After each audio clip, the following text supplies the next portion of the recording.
হরে কৃষ্ণ বন্ধুরা, আশা করি আপনারা সবাই ভালো আছেন। আবার একটি ভিডিওতে আপনাদের সঙ্গে উপস্থিত হলাম। আজকের বিষয়বস্তু মিথুন রাশির জন্য খুবই গুরুত্বপূর্ণ, কারণ আজকে যে বিষয় নিয়ে আলোচনা করব, মিথুন রাশির জন্য শনির বক্রী হয়ে যাওয়া, অর্থাৎ 13ই জুলাই থেকে 27শে নভেম্বর শনি যে বক্রী হচ্ছে, সেই বক্রী হওয়ার জন্য মিথুন রাশির জীবনে কি ঘটবে, অর্থাৎ মিথুন রাশির এই বক্রী হওয়ার প্রভাবটা কি পড়বে, সেটা নিয়ে আজকে আলোচনা। কতটা ভালো কতটা খারাপ ডিটেলসে আলোচনা করব, এবং শেষে থাকবে এই সমস্যায় যেগুলো আমি বলবো, সেটা ভালো খারাপ দুটোই থাকবে।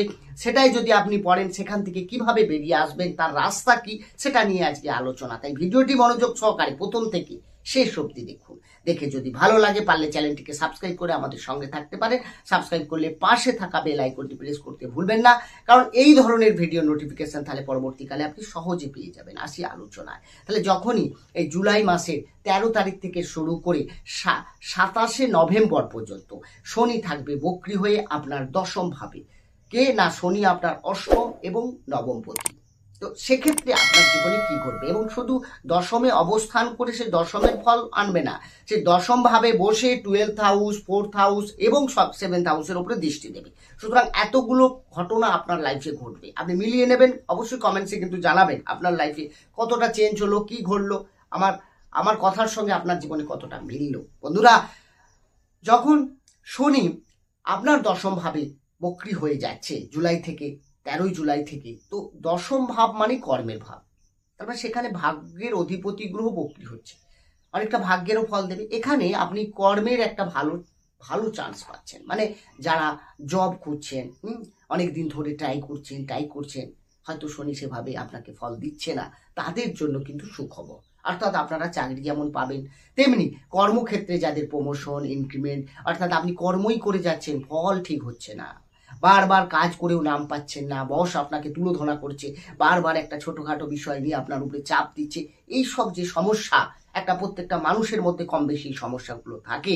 তো তাদের জীবনে এই যে শনির নেগেটিভ এফেক্ট পড়তেছে, সেখান থেকে আপনি বেরিয়ে আসতে পারবেন, অর্থাৎ ভালো কিছু ঘটবে। তার মানে কাজের হিসেবে যে যা কাজ করুন না কেন, বিশেষ করে যারা কারখানা, oil, gas, import export, tour travel, তার সঙ্গে সঙ্গে আপনি অয়েলের রিলেটেড কোনো কাজের সঙ্গে যুক্ত আছে, কোনো লোহা রিলেটেড কোনো বিজনেস করছেন, তো আপনার জন্য এগুলো কিন্তু একদম পারফেক্ট হবে। বাকিদেরও কিন্তু কম বেশি মিলবে।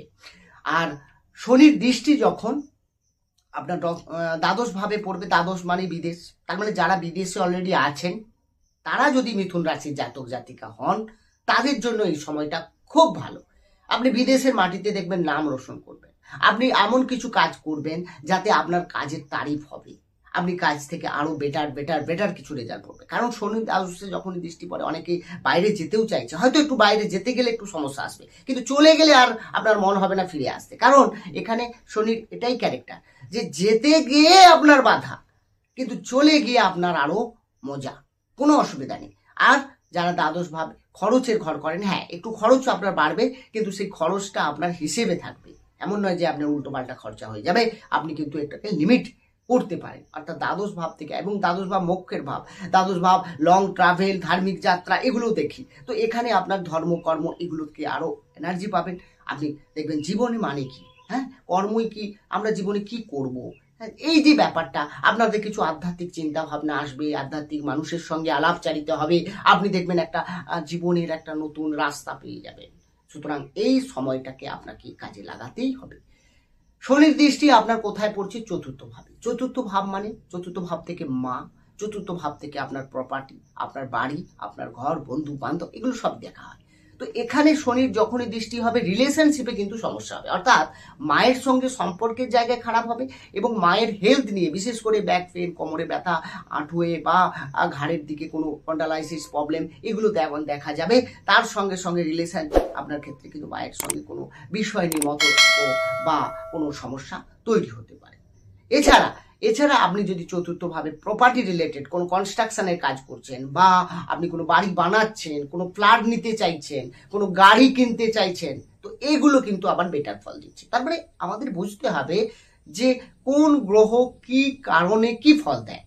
কারণ একটা গ্রহ সে যেমন ভালো ফল দেবে, শনি যেমন আপনাকে কত ভালো ফল দিচ্ছে, আবার শনি আবার খারাপ, তাহলে আমাদেরকে সেটা গ্রহের ক্যারেক্টারের অনুযায়ী আমাকে বুঝে সেই ফলটাকে তুলে আনতে হবে, সেই কাজ আমাকে করতে হবে। বা যখন সময়ে আপনাকে একটু আস্তে আস্তে চলতে বলা হবে তখন চলবেন, আবার যখন স্পিড আপনাকে বাড়াতে হবে তখন বাড়াতে হবে। জীবনে একের পর এক একইভাবে চলে না, কখনো ভালো কখনো খারাপ, কখনো সময় টালমাটাল দিয়ে চলে যাবে। তো আপনাকে সেটা বুঝতে হবে। ভাগ্যের উপরে দোষ নয়, আপনি নিজেকে, নিজের জীবন ধারাকে একটা চেঞ্জ করুন, দেখবেন আপনার জীবনটা আরো অনেক সুন্দর হবে। আসবো সপ্তমী দৃষ্টি। তাহলে সপ্তমী যদি শনির দৃষ্টি থাকে, মানে তিনটে দৃষ্টি, 12th, 4th এবং সপ্তম। তাহলে সপ্তমী দৃষ্টির জন্য মিথুন রাশির কি ঘটবে না, সপ্তমী দৃষ্টির জন্য মিথুন রাশির যারা ম্যারেজ অলরেডি করে নিয়েছে, যাদের বিয়ে হয়নি তাদের যেমন বিয়ের যোগ হবে, বিয়ে ফাইনাল হতে পারে, এটা যেমন হবে, তেমনি যারা বিয়ে অলরেডি হয়ে গেছে ম্যারেজ লাইফে ছোটখাটো তো সমস্যা আসবেই। কারণ আপনার ইগো, শনির দৃষ্টি পড়েছে, খিটখিটে মেজাজ, তার সঙ্গে সঙ্গে আপনার যে কোনো কাজে একটা দেরি করার প্রবণতা বাড়বে, আপনার যে সামনের ব্যক্তি বা লাইফ পার্টনার থাকবে, সুতরাং দুজনের মধ্যে তাল মেতেলের একটা প্রবলেম আসবে। তো এখান থেকে আপনাকে একটু সাবধানে বা নিজেকে কন্ট্রোল করে এগোতে হবে, কম্প্রোমাইজের জায়গাতে আবার বেশি করে আপনাকে কম দিতে হবে, বুঝতে হবে, সময় উপযোগী কাজ করতে হবে, জীবনে দেখবেন আর অনেক বেটার ফল দেবেন। আসবো প্রতিকার নিয়ে। বন্ধুরা, শনির যেহেতু বক্রি হচ্ছে, তাই শনির বীজ মন্ত্রই আপনারা জপ করুন, দেখবেন আপনার অনেক ভালো হবে। ওম প্রাং প্রিং প্রং সা শনায় নমঃ 108 বার জপ করবেন, দেখবেন আপনার অনেক মঙ্গল হচ্ছে।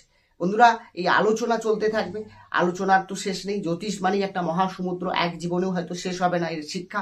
তো আগামী দিনে আমরা যে ভিডিওগুলো নিয়ে আসবো, অর্থাৎ বাকি রাশিগুলো নিয়ে আপনারা চোখ রাখুন ভিডিও পর্দায়। এছাড়া যদি কোনো সাজেশন থাকে, কোনো ভিডিও আপনি চাইছেন এই ধরনের ভিডিও আমি দেখতে চাইছি, অবশ্যই কমেন্টসে জানাবেন।